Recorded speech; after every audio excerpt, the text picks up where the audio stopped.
દુનિયાનો ગમે તેટલો ઉપદ્રવ થાય ને તેમ છતાંય ભગવાનનો ભક્ત એને દિલ સુધી લેતો પણ નથી. યાદ રાખજો, ભગવાનનો જે ભક્ત છે, જેને ખરેખર પરમાત્માની આરાધના કરીને પ્રભુને રાજી કરવા છે, એને બે થકી પર થવું પડે. દુનિયાની સ્તુતિ થકી એને પર થવું પડે, દુનિયાની નિંદા થકી પણ પર થવું પડે. નિંદા ને સ્તુતિથી જેટલો પર થઈ શકે એટલો જ ભગવાનમાં ઓતપ્રોત થઈ શકે.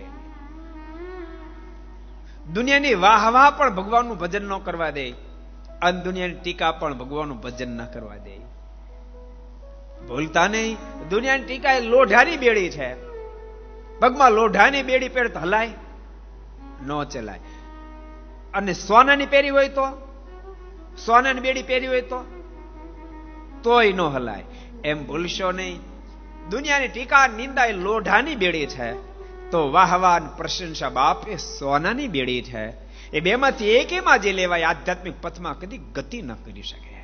બે થી જેમ પર ઉઠે, એક દાડે નિથત પર સતત આત્મવિચાર, આત્મમંથન, સતત પ્રભુની સાથેનો એનો લગાવ, સંબંધ, ભક્તિ, અનન્ય ભાવ, એ આહિસ્તા આહિસ્તા ભક્તને લેવલ સુધી લઈ જાય છે. ધીમે ધીમે ધીમે કરતા ભક્તિ લેવલ સુધી પહોંચ્યા છે.